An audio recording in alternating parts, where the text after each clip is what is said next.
Well, now that it's Spooktober, it's time to get a little scary. I had the Psychonauts videos planned, but I ended up delaying them for this video. Also, I'm just going to put this in the very beginning of the video. I have a Twitter, Discord, Patreon, and stuff all in the description. So yeah. Anyways, let's get back on track.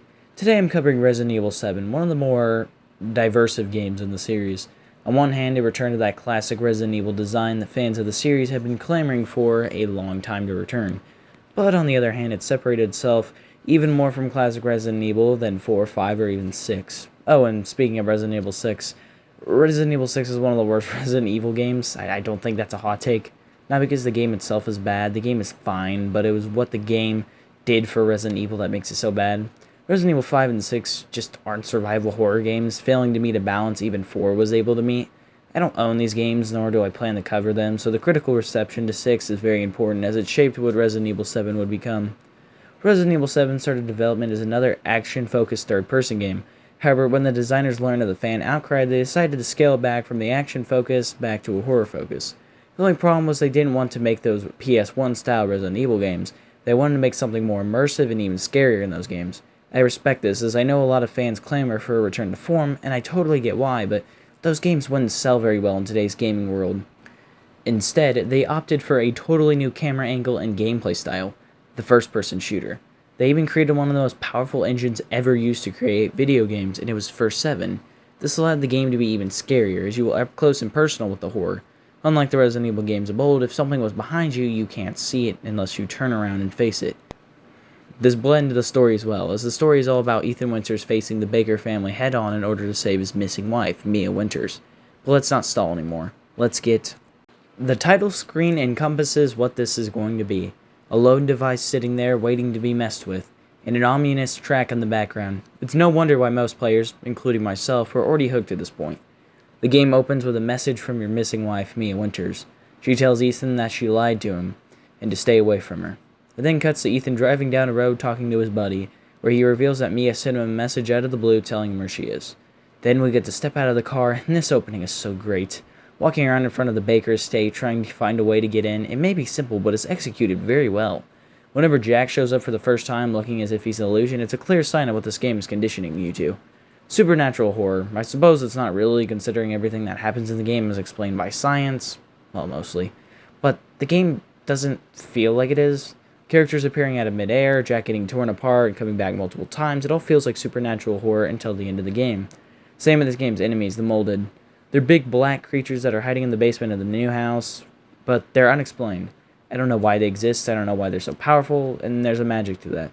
It's like seeing the Los Illuminados from Resident Evil 4 for the first time. All you know about them is they're not zombies. Very helpful. The farmhouse is a great way to start the game. It's not very big, but most of it is blocked off when you first enter. It also forces you to watch a VHS tape, which is something that is otherwise optional in the game. On my first playthrough, I watched all the tapes because why not? However, there really is no point in watching them again, and I agree that the VHS tapes can get a bit annoying. I mean, they do take up inventory space. They exist as extra tutorials to teach you the layout of the old house or to teach you how to get past Lucas's puzzle without dying. However, I feel as if since they're optional, it's not a problem with the game. Anyways, I've got off track. The farmhouse is small, however, once you get to the basement and save Mia, the game really gets going. You go from saving her to axing her to death. To be fair, she did have all spooky face and whatnot, but still, you kill her. Oh, I guess not, never mind. This moment is the start of the trend of Ethan getting de-handed for whatever reason. It's a lot worse than Village from what I hear, but Mia takes a chainsaw to Ethan's hand for Christ's sake. Well, now that we can go upstairs and we're equipped with a handgun, ironic considering we just lost the hand, we can kill her, yet again, only to be stopped by that guy in the woods, Jack Baker. What a classic line. From then we get introduced to the Baker family. Yeah, they weren't really trying to hide what this game was inspired from, were they? Anyways, I was excited that the game was finally open to me, as other than that last cutscene with the Baker family, you could finally explore the new house, the best area in the game. I like the wrecked ship in Lucas's barn, but hands down the new house is the best. The further you get in the house, the puzzles get better and better. That starting puzzle, the one where you try to get into the garage, is done very well because you must deal with Jack chasing you around. First battle with Jack is probably the best. I don't know, I like his final form too, but this battle isn't too hard or too complicated. You just shoot him enough times, knife him enough times, or find the car keys and run him over a few times. Although I got in the car my first playthrough, there really is no point in it. Other than a nice set piece at the end of the battle, it tended to be more of a pain than it's worth. Although that jump scare with Jack shooting himself is very well done. Then the rest of the house is finally open. You must find 3 clay dog heads in order to get out of here. All 3 heads are in different directions and different areas. There's an area with Jack back at it hunting you. You can go down to the basement with the molded to get to the other one, and you must backtrack to the dining room area to get the last one. It's genius how they pulled this off, and it feels like classic Resident Evil design. That's the best praise this game can get. It has the level design of those classic Resident Evil games while having an entirely different gameplay style, and it's something I feel Village lost sight of. Village is a great game, same with 4, but they have different level design than the rest of the series. They aren't as bad as 5 and 6, they're great games, they're just not survival horror in the same sense as these games. But it's because they're much open and have less backtracking than these games, which makes it harder to feel like you can't escape, because you can. I'll save the rest of the discussion for the Resident Evil 4 video, but 7 is the exact opposite. Everything is so cramped, escape feels impossible sometimes. Most of the level design is Most of the level design is cramped hallways, adding to that sense of fear. One thing 4 does do a lot better than 7 is the bosses. Other than the first Jack fight, the rest of the bosses are annoying at best and very frustrating at worst. The plot is good, although in hindsight it feels like they couldn't decide whether they want Ethan to be, intense spoiler alert, dead or not. His death scene wasn't executed very good. All Jack did was stomp on Ethan's face, and that was enough to kill him. Sure, maybe he bled out while Drac was dragging him to the new house, but that's a stretch. But the foreshadowing with Ethan's hands and even his leg being cut off is pretty genius. I never saw it because I didn't let Jack catch me, but it's still very interesting. But I'll save my main problems with the plot for later. For now, let's get back to that amazing level design and how it ties in with the choice to make the game a first-person shooter. The game is best described as a first-person shooter with Resident Evil design instead of the inverse. The puzzles are a highlight of the game. After defeating Jack in a chainsaw battle, the house is finally fully open and over at the same time. You can come back to collect some items, but you've sadly explored most of the house. Now, the game has some pacing issues. The old house isn't bad, but it feels like a puzzle instead of a bridge to puzzles. I know that sounds weird, but let me explain what made the new house so good. It felt like a puzzle box, so everything happening meant to progress you to the next puzzle. It's even broken up, so you have to return a few times after you leave, such as exploring Lucas's room. The old house doesn't have this charm. It feels like one puzzle, and it's a one and done through the house. You do have to go to the greenhouse and fight Marjorie. Oh yeah, I guess I should talk about that. After getting through the old house, you fight off Marjorie's bugs, and she transforms into some kind of monster. Awesome. Chase her to the greenhouse to get her lantern to progress. For some reason, this whole area reminds me of that spider fight from Resident Evil 1. I guess it was the bug theme. Either way, this fight is a mixed bag. On one hand, it manages to be tense without making the fight very hard. On the other hand, the boss is very easy, but it takes forever. It's a massive time sink, and the fight is just very boring. I'm not afraid of bugs, so the bug theme doesn't personally scare me. And Marjorie looks very funny here. She's not scary at all. Her long hands are creepy, but other than that, she looks dopey as hell. Now, take the lantern, grab the arm, and get to one of the best parts of the game, Lucas's barn. This area is one big puzzle, but it's much better thought out than the old house. First off, you do a lot more here. Lucas is constantly teasing you, and the constant explosives force you to keep an eye out or waste your health. The fat molded guy in the barn is an easy fight, but it gives you a few good Lucas lines, so it's worth it. And that final segment was awesome. Clearly a little Saw-inspired. Now, I watched the VHS tape, so I knew what to do to survive, but I can understand why someone who didn't watch the VHS would be having issues. You would have to know the keywords beforehand to get it the first time. But after one death, you should pick it up. Either way, what a great area. Then you fight Beast Jack. We've seen him in his molded form before, but nothing like this. This is a hulking beast that could kill you instantly if you make one wrong move. This boss, well, it kind of sucks. On normal difficulty, the fight isn't exactly hard, but it goes on for way too long like Marjorie, and the fear of a massive beast quickly changed to annoyance with bad boss design. Then the pacing of the game is ruined. With Lucas gone, Jack and Marjorie dead, all the villains other than Evelyn, this little girl that's apparently creating these monsters, are dead. So, you think the game is almost over? Foolish, as you still have 1 or 2 hours left depending on how good you are. Well, moving on, you give Mia the cure, because that was the whole goddamn reason I came. Why would I even choose? I don't even know her name, Zoe? And Evelyn steals Ethan and leaves Mia to enter the wrecked ship herself.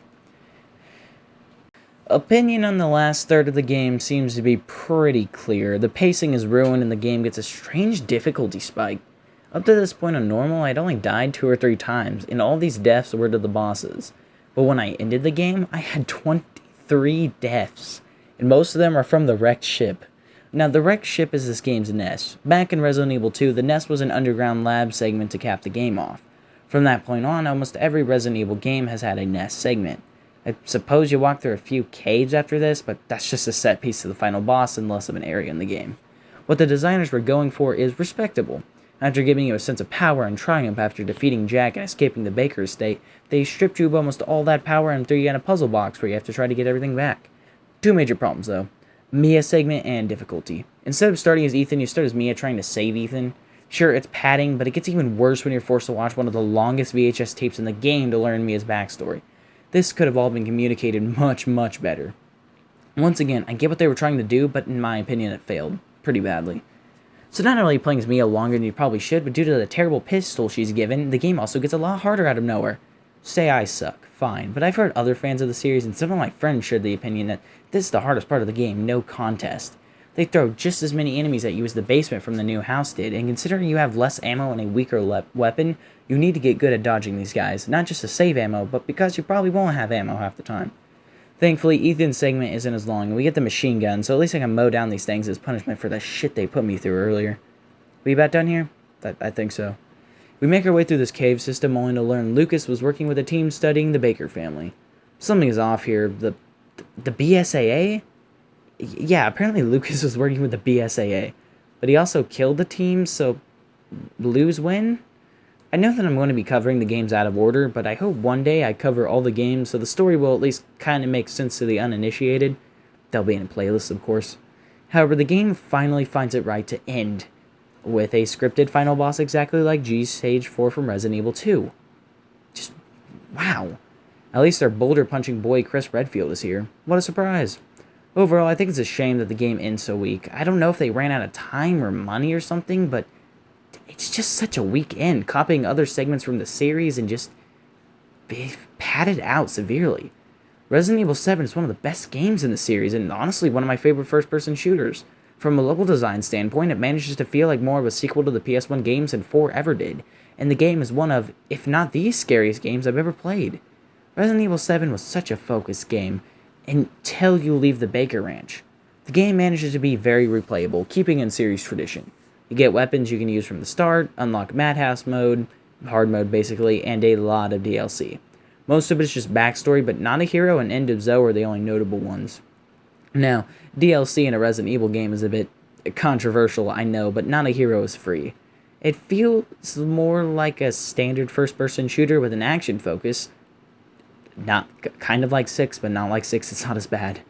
As you play as Chris Redfield tracking Lucas down. It doesn't feel like anything more other than an end to Lucas' story and a fun action ride for like 40 minutes. It's only like half an hour. This is how action in a Resident Evil game should be handled if they do it again, but we'll talk about that whenever I finally buy Village. I haven't given Capcom 15 extra bucks for End of Zoe, so I don't know. I think he plays her uncle though. Like, what is going on here? Resident Evil 4, like most people, was my first Resident Evil game. I had a hell of a time with it. Then forgot about Resident Evil.